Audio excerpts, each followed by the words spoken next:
पुरुषोत्तम अपार कृपा करुणा निकेतन श्री गौरांग सुंदर तार अप्राकृत दिव्य कृपार से धन्य हुए আমরা सर्व वेदांत सार महापुराण श्री श्रीमद् भागवत कथामृत आस्वादने परम सौभाग्य लाभ करेছি। এটি শ্রীমদ্ ভাগবতে একাদশ স্কন্ধে চতুর্দশ অধ্যায়ে চতুর্দশ শ্লোকে শ্রী ভগবান তার যে প্রিয় ভক্ত সেই প্রিয় ভক্তদের অন্তঃস্থলের যে বাসনা সেই বাসনাকে শ্রী ভগবান নিজেই ব্যক্ত করেছেন। এখানে অনেক সময় দেখবেন ভগবান যেমন ভগবানের কথা বলতে পারেন না, সেরকম ভক্তের নিজের কথা ব্যক্ত করেন না। যেমন শুধু ভগবানকে নিয়ে যেমন লীলা হয় না, তাই না? আবার শুধু ভক্তকে নিয়েও লীলা হয় না, দুয়ের পরিপূরক হয়।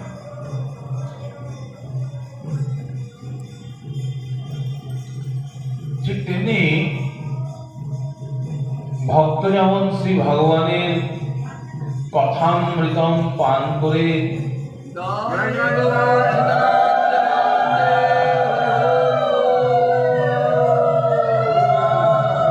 আনন্দিত হন, শ্রী ভগবান যেমন শ্রী ভগবানের কথা নিজে ব্যক্ত করেন না, তো তার ভক্ত মণ্ডলী কি করেন? দিন রাত শ্রী ভগবানের কথামৃতম পান করেন।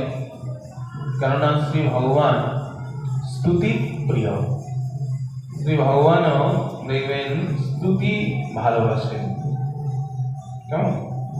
তো ভক্ত নিজের কথা বলেন না, তো ভগবান কি করেন না তার প্রিয় ভক্তদের কথা ভগবান নিজে অনেক সময় ব্যক্ত করেন, আনন্দ পান।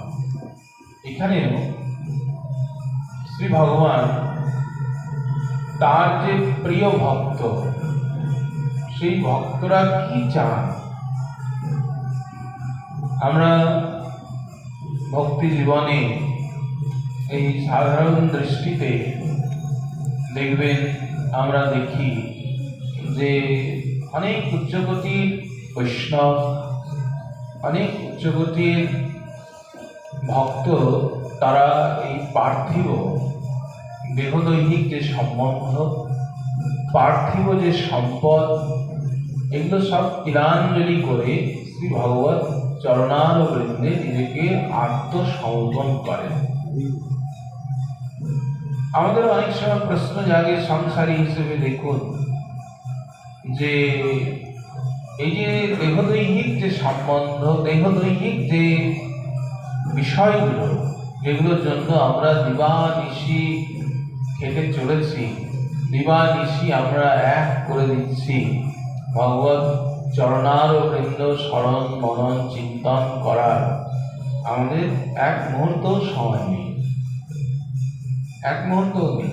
আবার অনেক সময় আমরা দেখবেন বলি যে আমার এখন মরারও সময় নেই, অনেক সময় বলি আমার এখন এতই ব্যস্ত, আমার মরারও সময় নেই, যদিও কাল কারোর অপেক্ষা করে, কিন্তু আমাদের বলতে হয়। কিন্তু এখানে দেখুন বক্তা শ্রী ভগবান এবং শ্রোতা ভগবানের প্রিয়জন, কি চান তাহলে ভক্ত?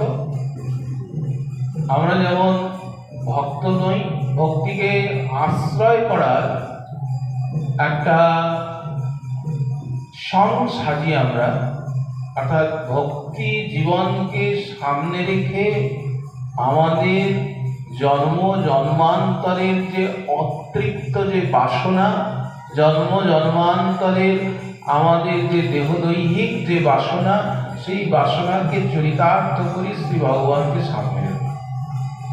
যদি সেটি সঠিক দিশা পায়, তা আমাদের দেখবেন মাইক জগতে আমাদের অনেক সময় মনে হয়, যাক আমার হরিনাম জপ করা ঠিক হচ্ছে, আমার শ্রী গুরুপাদ পদ্ম আশ্রয় করা ঠিক হয়েছে, আমার ভক্তি জীবন ঠিক চলছে।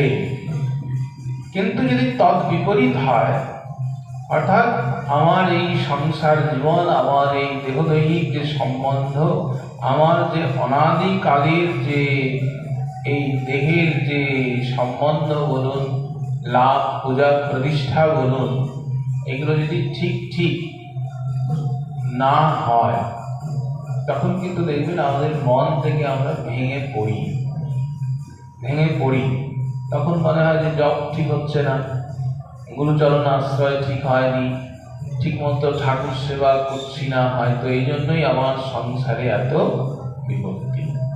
তখন আমরা কি করি, দেখবেন গোবিন্দচরণ ত্যাগ করে আমরা নানা দেব দেবী উপদেব দেবীর পেছন পেছন ঘুরছি, কখনো গাছপালায় ঘুরছি, কখনো লাল সুতো নীল সুতো সবুজ সুতো পরছি, কখনো লাল নীল পাথর পরছি, এমনকি গুরুপাদ পদ্মের চরণকেও ত্যাগ করে আমরা তথাকথিত কিছু ভণ্ড বেশধারী কিছু তন্ত্র বা এই ধরনের প্রতারকদের পেছনে পেছনে ঘুরি।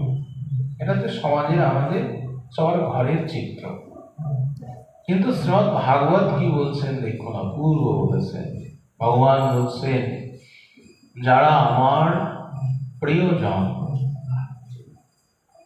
কেমন, যারা আমায় ভালোবাসে। প্রিয়জন মানে কি? প্রিয়ত্ব হচ্ছে যার প্রিয় তিনি তার প্রিয়তে থাকেন। তো ভক্ত কি না, ভক্তের হৃদয় মন, তা মন মনস্কার। ভগবান বলেছেন তা মন মনস্কার, তাদের মনটাই আমার কাছে দেওয়া আছে, আর কিছু নেই, মন। ভগবান দেখবেন আমাদের গাড়ি বাড়ি বিষয় সম্পদ এগুলো চাননি, তিনি বলেছেন মন মনা ভব।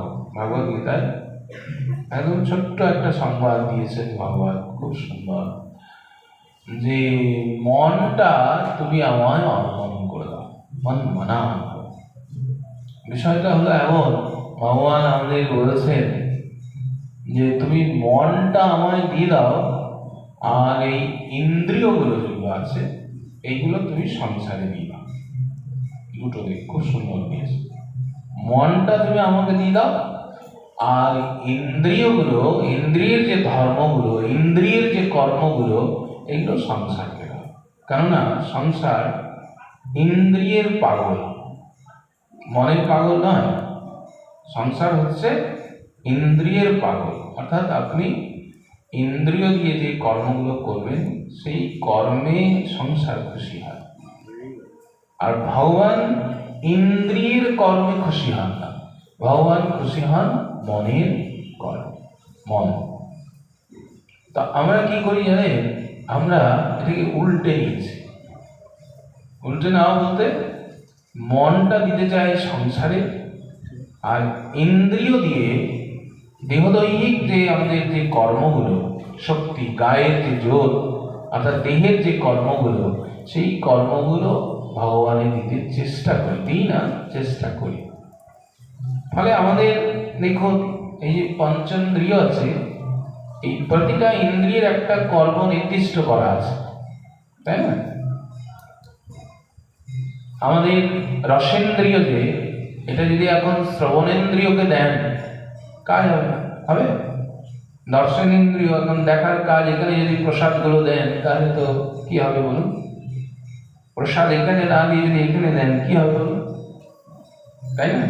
অর্থাৎ কোন ইন্দ্রিয়ের বস্তুর যে গুণ, সেটা অন্য ইন্দ্রিয় গ্রহণ দেখুন এই জড়জগতে করছে না, করলে বিপদ, মহাবিপদ। কোনো কারণে দেখবেন প্রসাদ যদি ভেতরে গিয়েও শ্বাসনালীতে চলে যায়, দেখবেন কি অবস্থা হয়, প্রাণ যায়। তো ঠিক তেমনি ভগবানের চেয়েছেন, ভগবান বলেননি যে, উনি একদম সহজ করে বলেছেন মন মানা, যেটা দিতে তোমার পয়সা, অর্থ, সম্পদ, গায়ের বল কোনো কিছুই দরকার নেই। তুমি যেখানেই থাকো না কেন, মনটা তুমি আমাকে দিয়ে দাও। আচ্ছা, যদি বলা যায় কেমন করে দিয়ে দেবো, বলছেন কিনোপি উপায়েন, তোমার যেমন ভালো লাগে, যেভাবে ভালো লাগে, যে অবস্থায় ভালো লাগে, সেইভাবেই তুমি তোমার মনটা, মন আমার কিনোপি উপায়েন, সেখানে নির্দিষ্ট বলা হয়নি যে আপনি এটাই করবেন। যদিও নববিধা ভক্তি বলা হয়েছে, কিন্তু বলা হয়নি যে যে কোনো একটা এটাই আমার একদম, তা বলা হয়নি। এই নববিধা ভক্তির যে কোনো অঙ্গে, এক অঙ্গ সাধিকে বা বহু অঙ্গ সাধি, আপনার সামর্থ্য আছে বহু অঙ্গ সাধু বা সাধু, আপনার সামর্থ্য নেই যে কোনো একটা অঙ্গকে যদি আপনি খুব নিষ্ঠার সঙ্গে হৃদয়গ্রাহী দিয়ে যদি আপনি গ্রহণ করতে পারেন, তাই হবে। কিন্তু লক্ষ্যটা রাখতে হবে একটা, সেই লক্ষ্যটা কি না, মনঃ কৃষ্ণে নিবেশন, মনটা যেন ওই গৌর গোবিন্দের পদারবৃন্দে যায়, এই জায়গাটা দেখতে হবে। যেমন আমরা জল হয়ে গেল, তো জল হয়ে গেলে দেখুন ওষুধ খাই, তো ওষুধ খাই আর থার্মোমিটার দিয়ে মাপি, কেন না ওষুধটা কাজ করছে কি, ঠিক ঠিক কাজ করছে কিনা। যদি কাজ না করে তখন দেখি আমরা ওষুধ পাল্টাতে হবে। তো আমি যে অঙ্গটা সাধন করি, সেই সাধনাঙ্গে আমার মনটা গৌর গোবিন্দের পদারবৃন্দে যাচ্ছে কিনা, মনটা, দেহ নয়, দেহের কোনো খেলা নেই ভক্তি জগতে, আছে মনের খেলা। তো সেই মন যদি গৌর গোবিন্দের পদারবৃন্দে না যায়, তাহলে আমাদেরকে কি করতে হবে দেখুন, চেষ্টাটার পরিবর্তন নিয়ে আসতে হবে। লক্ষ্য স্থির করে দিয়েছেন, কিনোপি উপায়েন, যে কোনো উপায় হোক, মন, এই মনটাকে মনঃ কৃষ্ণে নিবেশ হয়, কেমন?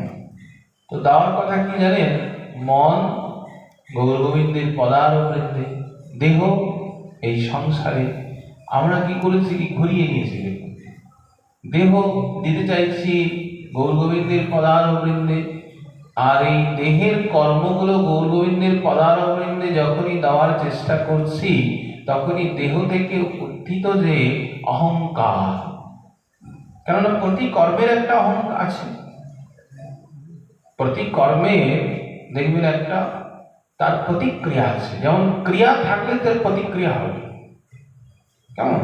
তো সেই প্রতিক্রিয়া রয়েছে, আপনি যে কর্মই করুন না কেন, সেখান থেকে আস্তে আস্তে আস্তে আস্তে আস্তে আস্তে একটা করে অভিমান আমাদেরকে উঠছে প্রতিদিন।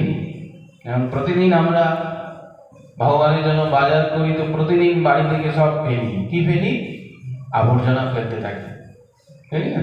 প্রতিদিন আবর্জনা ফেলতে হয়, টাকা দিয়ে কিনে নিয়ে আসেন, ফুল কিনেন, সবজি কিনুন, ফল কিনুন, কিন্তু আবার দেখবেন সব হয়ে গেল, দেখবেন ব্যাগে করে আবার ফেলে দিতে হবে, কি না আবর্জনা ঘরে রাখা যাবে। তার মানে প্রতিটা ক্রিয়া করলে ভগবানের জন্যই করছেন, পুষ্পচয়ন করছেন, মালা গাচ্ছেন, চন্দন বাড়ছেন, রন্ধন করছেন, মালা সুন্দর সুন্দর মালা দিয়ে প্রভুকে শৃঙ্গার করছেন, প্রভুর সেবা করছেন, এইখান থেকে ওই ক্রিয়াগুলো থেকেও একটা করে প্রতিক্রিয়া তৈরি হবে। সেই প্রতিক্রিয়াগুলো কি জানেন, অভিমান,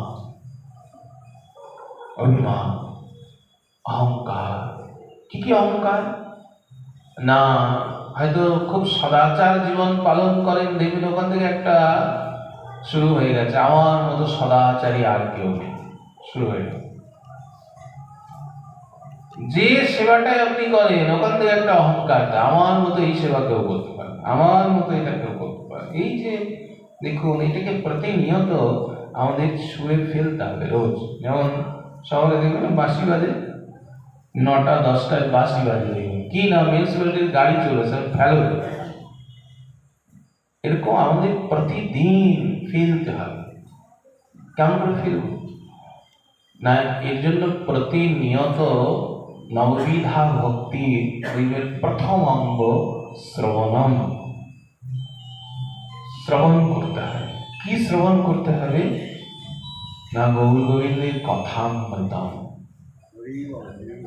গৌরাঙ্গের মধুর লীলা যার কর্ণে প্রবেশিলা হৃদয় নির্মল ভেদতা। এরকম একটা খুব সহজ উপায় হৃদয়কে নির্মল করা। তো আমরা কি করেছি জানেন, মন সংসারে আর দেহ দিয়েছি গোবিন্দ চরণে দেওয়ার চেষ্টা করছি, ফলে কি হয়েছে জানেন, দুটো বিপরীত কর্মক্রিয়া করছে। এই রসনাটা যদি এখানে বা এখানে বা এখানে যেখানেই দিন না কেন বিভ্রাট হবে, বলুন হবে কিনা? তেমনি আমাদেরও জীবনে বিভ্রাট সব সময়। এই জন্য দেখবেন আমাদের মন ভালো নাই, আমাদের দেহ ভালো আছে, মনটা ভালো। আরে মন কেন ভালো নেই? বলছেন মন ভালো নাই কেন না, পিতার থেকে, মাতার থেকে, ভ্রাতার থেকে, ভগ্নী থেকে, পাড়া প্রতিবেশী, বন্ধু বান্ধব, এদের থেকে আমি যা যা আশা করেছিলাম, যা যা আমার চাহিদা ছিল, তার একটাও পূর্ণ হয়নি। এই জন্য এই অভাব আমাদেরকে কষ্ট দিচ্ছে প্রতিনিয়ত। এই জন্য ব্রহ্মাণ্ডের প্রতিটা জীব তারা হচ্ছে দুঃখী। এই জন্য উপনিষদে বলছেন, দেখুন যে অশান্তস্যৌ কুতৌ সুখম। সুখটা দেবে কে? কে আমায় সুখ দেবে? একজন অজ্ঞানী ব্যক্তি আরেকজনকে জ্ঞান দান করতে পারেন না। একজন ধনহীন ব্যক্তি আরেকজনকে ধন দান করতে পারেন না। ঠিক তেমনি একজন অসুখী ব্যক্তি আরেকজনকে সুখ দান করতে পারেন না। তাহলে সুখের পরিপূর্ণ আকর যেখানে, সেখানে যদি আমরা আমাদের মনটা, এই জন্য গোবিন্দ বলছেন মন না ভাবো কেন না, আমি হচ্ছে একমাত্র সচিৎ আনন্দ স্বরূপ, যে আনন্দের জন্য প্রতিটা জীব ব্রহ্মাণ্ডে ঘুরছে। প্রতিটা জীব বারবার পুনরপি জন্মং পুনরপি মরণম পুনরপি মাতরি জঠরে শয়নম, বারবার যে আমরা আসছি যাচ্ছি একটা আশা নিয়ে। প্রতিটা আশা কি আশা না, এবার হয়তো একটু শান্তি পাবো, এবার বোধহয় একটু সুখ পাবো। প্রতিটা বিষয় দেখুন, গৃহ ছিল না তো মনে হচ্ছে গৃহটা হলে একটু আনন্দ। আচ্ছা গৃহ হলো তো পাশের বাড়ির গৃহ দেখে ওরে এমন গৃহ হলো আনন্দ, কিন্তু সবসময় দুঃখী আমি। অশান্তস্য কুতৌ সুখম। তাহলে সুখ কোথায় পাবো না, বলছেন ঘুমাইব সুখম। এই সমগ্র সুখের যিনি আকর, সেই সুখানন্দ, যার প্রতিটি কণা, যার প্রতিটা অণু পরমাণু সুখ দিয়েই আছে, আনন্দ দিয়েই আছে। মজার বিষয়টাই হচ্ছে কি জানেন, অণু পরমাণুগুলো যেহেতু মহানন্দ দিয়ে গঠিত, এজন্য আমাদের দেখবেন বিজ্ঞানে এই পরমাণুর গঠন যেমন হবে, ঠিক ততটাই আপনার যে পরিবেশ তৈরি করবে। তো প্রতিটা অণু পরমাণু পরমানন্দ দিয়ে তৈরি প্রভু ভগবান। তো তার সঙ্গে যুক্ত হওয়া যায়, তো আপনি যেমন অবস্থায় থাকুন না কেন আনন্দেই থাকবেন। বস্তু স্বধর্ম ভাই, আপনাকে জোর করে হোক আর আনন্দে হোক, আপনার জ্ঞাতে হোক অজ্ঞাতে হোক, যেমন করেই যদি শুকনো লঙ্কার গুঁড়ো আপনার জিহ্বায় দেওয়া হয়, বলুন ঝাল লাগবে কিনা বলুন? আপনি বলতে পারবেন না আমি বুঝি নেই, আমি জানি নেই, আমি তো অনিচ্ছাকৃত খেয়েছি। ভাই ইচ্ছা করে খান, অনিচ্ছাকৃত খান, ভালোবেসে খান, রাগ করে খান, যেমন করেই খান না কেন ঝাল লাগবে। বরফ আপনার শরীরে ঢুকিয়ে দেওয়া হলো, যেমন করেই ঢুকিয়ে দেওয়া হোক, বরফের যে স্বধর্ম শীতলতা, সেই শীতলতা আপনার জ্ঞানের অপেক্ষা রাখবে না। আপনার আমার জ্ঞানের অপেক্ষা নেই যে আমি ভালোবেসে ধরিনি ভাই, বা খুব ভালোবেসে করে ধরি। আমি ভালোবেসে বরফকে ধরি, আমি রাগ করে ধরি, আমি জ্ঞানে ধরি, আমি অজ্ঞানে ধরি, আমি যেমন করেই ধরি না কেন, বরফের শীতলতা আমি অনুভব করব কিনা বলুন? তেমনি যদি আমরা সেই সচ্চিৎ আনন্দ স্বরূপ, পূর্ণানন্দ স্বরূপ স্বয়ং সেই রসরাজ মহাভাবকে যদি আমরা কখনো জ্ঞাতে হোক অজ্ঞাতে হোক ভালোবেসে হোক যেমন করেই তাকে ধরি, যেমন করেই তার সংস্পর্শে যাক না কেন, আমাদের সেই অণু পরমাণুগুলো যখন সেই আনন্দময় চিদানন্দময় হয়ে থাকবে, তার সংস্পর্শে যাওয়া মাত্রই আমাদের এই হৃদয় দেখবেন আনন্দময় হতেই হবে। কিন্তু কি হচ্ছে জানেন, ওই যে বললাম রসনা গ্রহণের বিপরীত ধর্মী হয়ে গেছি আমি। শ্রী ভগবান এই জন্য বলছে, দেখুন যে আমরা অশান্ত সুখম, আমরা সেই পূর্ণানন্দ, সেই স্বয়ং ভগবান, সেই সচ্চিৎ আনন্দ স্বরূপ যে স্বয়ং ভগবান, সেই ভগবানের সংস্পর্শ, তার যে অনুপরমাণুগুলো, সেই হৃদয়ঙ্গম আমাদের হচ্ছে না। আমরা কি করছি? আমরা তার মায়া দ্বারা এমন ভাবে প্রলুব্ধ হয়ে